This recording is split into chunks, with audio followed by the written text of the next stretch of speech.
अगर हम भारतीय बाज़ारों की बात करें तो पिछला हफ्ता भी भारतीय बाज़ारों के लिए काफ़ी पॉजिटिव रहा। हमने पिछले हफ्ते में देखा निफ्टी, बैंक निफ्टी, सेंसेक्स तीनों ने ही अपने नए स्तर बनाए। निफ्टी ने करीबन 26,310 का नया उच्चतम स्तर बनाया। अगर हम बैंक निफ्टी की बात करें तो बैंक निफ्टी ने भी करीबन 59,800 के ऊपर के लेवल के क्लोज होते हुए दिखाई दिए। प्लस सेंसेक्स भी 86,000 के ऊपर नए हाई बनाते हुए नजर आया। तो तीनों के अंदर ही हमने एक शानदार बढ़त बनते हुए देखी और मार्केट का एक सेंटीमेंट पॉजिटिव होता हुआ दिखाई दिया। काफ़ी दिनों से अगर हम देखें तो करीबन 14 महीने के बाद ये हाइस बनते हुए नजर आए। तो कहीं ना कहीं मार्केट का जो सेंटीमेंट था वो यहाँ पर पॉजिटिव होता हुआ दिखाई दिया। यहाँ हमने ये भी देखा कि कहीं ना कहीं जो बड़े दिग्गज ब्रोकिंग हाउस थे उनकी काफ़ी पॉजिटिव एक्सपेक्टेशन आती हुई नजर आई। मॉर्गन स्टैनली ने कहा कि 2026 में निफ्टी 30,000 को टेस्ट कर सकती है। गोल्डमैन सैक्स 29,000 का टारगेट दे चुका है। प्लस अगर हम देखें तो कहीं ना कहीं जो अपसाइड मोमेंटम है वो यहाँ पर कंटिन्यू होता हुआ दिखाई दे रहा है। तो मोमेंटम अगर आप देखेंगे तो मार्केट के अंदर पॉजिटिव होता हुआ दिखाई दिया। लास्ट वीक में हमने जीडीपी की ग्रोथ के नंबर आते हुए देखे जो कि करीबन 8.2% के आसपास रहे, जो कि जुलाई सितंबर क्वार्टर के थे, जो कि छठे क्वार्टर में सबसे ज़्यादा एक ग्रोथ देखने को मिली। यहाँ अगर हम समीक्षा करें तो यहाँ पर कहीं ना कहीं कंजम्पशन की तरफ से, सर्विस सेक्टर की तरफ से, हाउस होल्ड सेक्टर की तरफ से, होम लोन सेक्टर की तरफ से, रियल एस्टेट सेक्टर की तरफ से काफ़ी अच्छी ग्रोथ देखने को मिली। हमने देखा था कि अगस्त में जीएसटी रिफॉर्म्स आए थे और जीएसटी रिफॉर्म्स आने के बाद इनकम जनरेशन यहाँ पर होता हुआ दिखाई दिया। काफ़ी अच्छी ग्रोथ हमने इनकम जनरेशन पे आती हुई देखी, जिसकी वजह से हम देखें तो होम लोन की डिमांड यहाँ पे बढ़ सकती है। ये एक समीक्षा आती हुई दिखाई दी। हमें लगता है कि इसकी वजह से मार्केट को कहीं ना कहीं अगले हफ्ते भी बूस्ट मिल सकता है। अगर हम ओवरऑल मार्केट की बात करें तो मार्केट का स्ट्रक्चर यहाँ पे काफ़ी पॉजिटिव होते हुए दिख रहे हैं।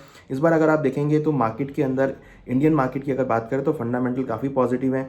जीडीपी ग्रोथ हम देख चुके हैं। जीडीपी ग्रोथ ऑलमोस्ट 6 क्वार्टर के हाई पे आती हुई दिखाई दी है। इन्फ्लेशन अगर आप देखेंगे तो दशकों के लो लेवल पे आता हुआ दिखाई दिया है। प्लस मानसून काफ़ी पॉजिटिव रहा है। उसके साथ साथ जो यूएस और इंडिया की टैरिफ वॉर है वहाँ पर भी कुछ रिलैक्सेशन आते हुए दिखाई दिए हैं। प्लस जो जियो पॉलिटिकल टेंशन रशिया यूक्रेन के बीच थे वहाँ पर अब सीज फायर होता हुआ दिखाई दिया, जिससे कि कहीं ना कहीं मार्केट को सपोर्ट आता हुआ दिखाई दिया है। हमें लगता है कि अगले हफ्ते भी मार्केट का ट्रेंड पॉजिटिव रह सकता है और मार्केट जो है अपने व्यू के अकॉर्डिंग चल सकता है। हमारा ये मानना है कि आगे अब धीरे धीरे बजट को लेकर डिस्कशंस होंगे और बजट की वजह से कहीं ना कहीं मार्केट को सपोर्ट मिलेगा। तो ओवरऑल अगर हम बात करें तो मार्केट का ट्रेंड पॉजिटिव होता हुआ दिख रहा है और लग रहा है कि आगे मार्केट में भी ट्रेंड पॉजिटिव देखा जा सकता है। अगर हम सपोर्ट रेजिस्टेंस की बात करें तो निफ्टी में करीबन 26,000 एक काफ़ी स्ट्रॉन्ग सपोर्ट रहेगा और हायर साइड में करीबन 26,500 एक रेजिस्टेंस के तौर पे हो सकता है। यहाँ पर हमें लगता है कि मार्केट में खरीदारी का ट्रेंड निफ्टी में देखने को मिल सकता है। वहीं अगर हम बात करें बैंक निफ्टी की तो बैंक निफ्टी में करीबन 58,000 एक अच्छा सपोर्ट रहेगा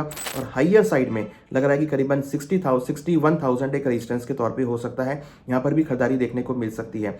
वहीं अगर हम सेंसेक्स की बात करें तो सेंसेक्स में अगर हम देखें तो कहीं ना कहीं हायर साइड में अगर हम देखें तो ऑलमोस्ट 90,000 92,000 के आसपास के रेजिस्टेंस लेवल हो सकते हैं। सपोर्ट साइड की अगर बात करें तो करीबन 82,000 81,000 काफ़ी स्ट्रॉन्ग सपोर्ट जोन है। हमें लगता है कि ये रेंज सेंसेक्स में बन सकती है और कहीं ना कहीं हायर साइड में मार्केट मूव होता हुआ दिखाई दे सकता है। यहाँ अगर हम सेक्टर की बात करें तो अगले हफ्ते कहीं ना कहीं अगेन हम ऑटो सेक्टर में अच्छी डिमांड देख सकते हैं। ऑटो सेक्टर में परफॉर्मेंस आ सकती है।